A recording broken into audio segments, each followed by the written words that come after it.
ಏನು ಕೊಡಬೇಕು? ಸದನದಲ್ಲಿ ಹೋರಾಟಕ್ಕೆ ಏನು ಅವಕಾಶ ಇದೆ?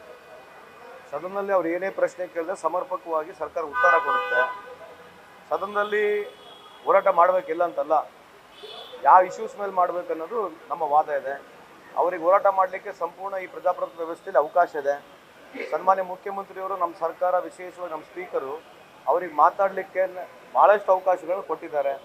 ಮೂಡಾಗರಣ ಆಗಿರ್ಬೋದು, ಎಲ್ಲ ಹಗರಣಗಳಲ್ಲಿ ಎಷ್ಟೆಷ್ಟು ತಾಸು ಮಾತಾಡಿದ್ರೆ ತಾವು ನೋಡ್ಕೊಳ್ಳಿ. ಅವರು ಸರ್ಕಾರದ ಉತ್ತರ ತೋಳಾರಂಗೆ ಅವರು ವಾಪಸ್ ಹೋಗಿರ್ತಕ್ಕಂಥ ಅವರು ಮಾತಾಡ್ಲಿಕ್ಕೆ ಅವಕಾಶ ನಾವು ಕೊಟ್ಟಿದ್ದೀವಿ.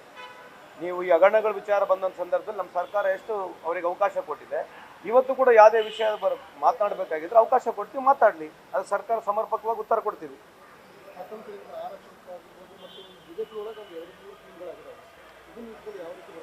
ಅವ್ರಿಗೆ ಬಿಟ್ಟಿರ್ತಕ್ಕಂಥ ಅವ್ರು 3 ಟೀಮ್ ಆಗಲಿ 5 ಟೀಮ್ ಆಗಲಿ ಅದಕ್ಕೆ ನಮಗೆ ಸಂಬಂಧ ಇಲ್ಲ. ಅದು ಅವ್ರ ಇಂಟರ್ನಲ್ ಡಿಫ್ರೆನ್ಸ್ಗಳು, ಅವ್ರ ಡಿಫ್ರೆನ್ಸ್ ಅಭಿಪ್ರಾಯ ನಾನು ಮಾತನಾಡಕ್ಕೆ ಬರೋದಿಲ್ಲ. ನೀವು ಅವ್ರನ್ನ ಕೇಳಿ ಅಲ್ಲ. ಈಗ ಅವ್ರು ಏನು ಮಾಡಬೇಕು, ಪ್ರಸ್ತಾವನೆ ಮಾಡಿಕೊಳ್ಳಿ, ಇದ್ರ ಬಗ್ಗೆನೇ ಸರ್ಕಾರಕ್ಕೆ ಮನವಿ ಕೊಡಲಿ, ನಾವು ಮಾತನಾಡ್ತೀವಿ. ಸುಮೋಟೋಗಿ ನಾವು ಕೂಡ ಮಾತನಾಡಕ್ಕೆ ರೆಡಿ ಇದ್ದೀವಿ, ನಮ್ಮ ಶಾಸಕರು ಕೂಡ ಮಾತನಾಡ್ತಾರೆ, ಇಲ್ಲ ಅಂತ ಹೇಳಲ್ಲ. ಬಟ್ ಅವ್ರು ಇಂಥವ್ಕೆ ಯಾಕೆ ಇಂಟ್ರೆಸ್ಟ್ ತೋರಿಸಲ್ಲ. ಈಗ ನಿಮಗೆ ಮಾಧ್ಯಮದವ್ರು ಚೆನ್ನಾಗಿದೆ ಅಲ್ವಾ, ನೀವು ಡೈಲಿ TV ನೋಡ್ತಾ ಇರ್ತೀರಿ, ಯಾರು ಅದ್ರ ಬಗ್ಗೆ ಇಶ್ಯೂ ಮಾತನಾಡ್ತಾರೆ ತಮಗೆ ಗೊತ್ತಿದೆ. ಅವ್ರು ಯಾವಾಗಲೂ ಹೋಗೋದೇ ಕಾಂಟ್ರವರ್ಸಿ ಇಶ್ಯೂ, ಪೊಲಿಟಿಕಲ್ ಇಶ್ಯೂ ಹೋಗ್ತಾರೆ. ಬಟ್ ವಿ ವೆಲ್ಕಮ್ ದೆಮ್, ಅದು ಇರಬಾರ್ದಂತಲ್ಲ, ವಿ ವೆಲ್ಕಮ್ ದೆಮ್. ಬಟ್ ಆದರೂ ಕೂಡ ಈ ಬಾರಿ ಸದನದಲ್ಲಿ ಉತ್ತರ ಕರ್ನಾಟಕದ ಬಗ್ಗೆ ಅವ್ರು ಚರ್ಚೆ ಮಾಡ್ತಾರೆ. Government is ready to reply for everything.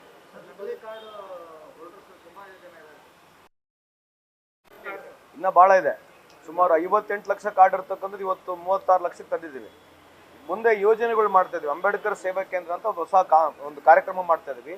ಅದರ ಮುಖಾಂತರ ಜನವರಿ ಎಂಡ್ವರೆಗೆ ಅದು ಕಾರ್ಯಕ್ರಮ, ಜನವರಿ ಎಂಡ್ವರೆಗೆ ಅಥವಾ ಫೆಬ್ರವರಿ ಫಸ್ಟ್ ವೀಕ್ ಸೆಕೆಂಡ್ ವೀಕ್ನಾಗ ಆ ಕಾರ್ಯಕ್ರಮ ಚಾಲು ಆಗುತ್ತೆ. 43 ವ್ಯಾನ್ಗಳು ಮಾಡಿದ್ದೀವಿ. ಅದು ಉದ್ದೇಶ ಮಾಡಿರ್ತಕ್ಕಂಥದ್ದು 43 ರೀಜನ್ಗಳಿದೆ ನಮ್ಮಲ್ಲಿ. ಆ 43 ರೀಜನ್ಗಳಲ್ಲಿ ಈ ವ್ಯಾನ್ಗಳು ಯಾರ್ಯಾರ ನಮಗೆ ಫಲಾನುಭವಿಗಳಿದೆ ಅವ್ರ ಮನೆಗೆ ನೇರವಾಗಿ ಹೋಗಿ ಚೆಕ್ ಮಾಡ್ತಕ್ಕಂಥದ್ದು, ಸೈಟಲ್ಲಿ ಯಾರು ಕೆಲಸ ಮಾಡ್ತಾರೆ ಚೆಕ್ ಮಾಡ್ತಕ್ಕಂಥದ್ದು, ಯಾರ್ಯಾರು ನಮಗೆ ಬೆನಿಫಿಟ್ಸಿಗೆ ಅರ್ಜಿಗಳು ಹಾಕ್ತಾರೆ ಅರ್ಜಿಗಳನ್ನ ವಿಲೇವಾರಿ ಮಾಡೋಕ್ಕಿಂತ ಮುಂಚೆ ಹೋಗಿ ನೇರವಾಗಿ ಹೋಗಿ ನೋಡ್ಕೊಂಬರ್ತಕ್ಕಂಥ ಕೆಲಸ ಮಾಡ್ತೀವಿ. ಇದರಿಂದ ಮುಂದೆ ಖಂಡಿತವಾಗ್ಲೂ ಈ ಏನು ಫೇಕ್ ಕಾರ್ಡ್ಸ್ ಇದೆ, ಈ ಫೇಕ್ ಕಾರ್ಡ್ಸ್ ತೆಗಿಲಿಕ್ಕಿಂತ ನಮಗೆ ಹೆಚ್ಚಿನ ಅವಕಾಶ ಸಿಗುತ್ತೆ. I can promise you in next 4-5 months construction ಬೋರ್ಡ್ನಲ್ಲಿ ಇದೇನು ಫೇಕ್ ಕಾರ್ಡಿನ ಗೊಂದಲ ಇದೆ 70-80% ವರೆಗೆ ನಾವು ಸರಿ ಮಾಡ್ತಕ್ಕಂಥ ಸಾಧ್ಯತೆ ಕಂಡು ಬರ್ತಾ ಇದೆ. ಆಗ್ತದೆ, ಸರ್ಕಾರ ಹಂತದಲ್ಲಿದೆ, ನಾವು ಪ್ರಸ್ತಾವನೆ ಕೂಡ ಮಾಡಿದ್ದೇವೆ. ಸೊ ಅಲ್ಲಿರ್ತಕ್ಕಂಥ ರೆಸಲ್ಯೂಷನ್ ಕೂಡ ಬಂದಾಗಿದೆ. ಆಮೇಲೆ ಅದು ಕ್ವಾಲಿಫೈ ಆಗ್ತಕ್ಕಂಥದ್ದು ಮೇಲ್ನೋಟದಲ್ಲಿ ಕಾಣ್ತಾ ಇದೆ. ಖಂಡಿತವಾಗಿ ಮುಂದೆ ಬರ್ತಕ್ಕಂಥ ದಿನಗಳಲ್ಲಿ ಸರ್ಕಾರ ಹುಬ್ಬಳ್ಳಿ ಧಾರವಾಡ 2 ಮಹಾನಗರ ಪಾಲಿಕೆಗಳು ಆಗ್ತಕ್ಕಂಥ ಸಾಧ್ಯತೆ ಇದೆ. ಮೌಖಿಕವಾಗಿ ಕೊಡ್ತಕ್ಕಂಥ ಏನು ಆರ್ಡರ್ ಕೊಡ್ತೀವಿ, ಮೌಖಿಕವಾಗಿ. ಸರಿ, ಮೀಸಲಾತಿ ಹೋರಾಟ ಬಗ್ಗೆ ಸರ್ಕಾರ ಏನು ಮೀಸಲಾತಿ, ಈ ಪಂಚಮಸಾಲಿ ಮೀಸಲಾತಿ ಹೋರಾಟ ನಡೀತಾ ಇದೆ. ನೀವು ಹೇಳ್ತಾ ಇದ್ದೀರಿ ಅವ್ರಿಗೆ ಹಕ್ಕಿದೆ ಅಂತ ಹೇಳ್ತೀರಿ, ಆದರೆ ಎಲ್ಲ ಒಂದು ಕಡೆ ಹತ್ತಿಕ್ಕುವ ಪ್ರಯತ್ನ ಕೂಡ ನಡೀತಾ ಇದೆ ಅಂತ. ಯಾಕಂದ್ರೆ ಬೆಳಗಾವಿಗೆ ಬರುವಂಥ ವಾಹನಗಳನ್ನು ಆಯಾ ತಾಲೂಕು ಕೇಂದ್ರಗಳಲ್ಲೇ ತಡೆ ಹಿಡಿತಾ ಇದೆ ಜಿಲ್ಲಾಡಳಿತ, ಅವಕಾಶ ಕೊಡ್ತಾ ಇಲ್ಲ. ನನಗೆ ಅದ್ರ ಬಗ್ಗೆ ಮಾಹಿತಿ ಇಲ್ಲ.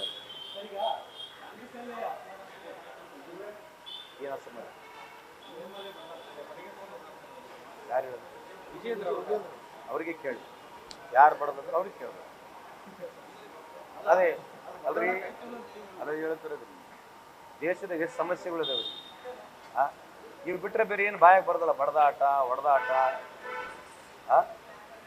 ಏನಿತ್ತು ಅದಕ್ಕೆ ಏನು ಉತ್ತರ ಕೊಡೋದು ಹೇಳ್ರಿ? ನಮಗಿಂತ ಉತ್ತರ ಕೊಡೋಕೆ ಬರೋದು ಸ್ವಾಮಿ. ಅವರಿಗೆ ಕೇಳಿ, ಯಾರು ಬಡದಾಡ್ತಾರೆ ಅವ್ರನ್ನ ಕೇಳಿ, ಯಾರು ಬಡದಾಡ್ತಾರ ಅಂತ ಅವ್ರಿಗೆ ಕೇಳಿದ್ರೆ ನೀವು ಅವ್ರಿಗೆ ಹೋಗಿ ಕೇಳ್ರಿ, ಯಾರು ಬಡದಾಡ್ತಾರೆ ನೀವು ಕೇಳ್ರಿ. ಈ ಥರ ಪ್ರಶ್ನೆ ನಾವು ಕೇಳಿದ್ರೆ ಹಾಸನದಲ್ಲಿ ಸಮಾವೇಶ ಮಾಡೋದಕ್ಕೆ ನಿಮ್ಮಲ್ಲಿ ಒಂದು ರೀತಿ ಅಸಮಾಧಾನ ವ್ಯಕ್ತವಾಗಿದೆ ಅಂತ ಹೇಳ್ತಾರೆ. ನನಗೆ ಅದ್ರ ಬಗ್ಗೆ ಉತ್ತರ ಕೊಡೋಕ್ಕಾಗಲ್ಲ. ಅಲ್ರಿ, ಈವನ್ ನೀವು ಲಂಡನ್ಗೆ ಹೋದ್ರೆ ಬೆಳಗ್ಗೆ ದಿನ ಬೆಳಗ್ಗೆ ಪ್ರತಿಭಟನೆ ನಡೀತದೆ. ಪ್ರಜಾಪ್ರಭುತ್ವ ವ್ಯವಸ್ಥೆಯಲ್ಲಿ ಇದೇ ಬ್ಯೂಟಿ ಆಫ್ ಡೆಮೋಕ್ರಸಿ. ನಾವು ಹೋರಾಟ ಮುಖಾಂತರ ರಿಫಂಡ್ ಆಗ್ತಕ್ಕಂಥ ಹೋಗೋದ್ರೆ ಡೆಮೋಕ್ರಸಿ. ಪ್ರತಿ ಸರ್ಕಾರಗಳು, ಯಾವುದೇ ಸರ್ಕಾರಗಳು ಬಂದು ಹೋರಾಟ ನಡೀತಾನೆ ಇರ್ತವೆ ಅಲ್ವಾ? That's a beauty of democracy.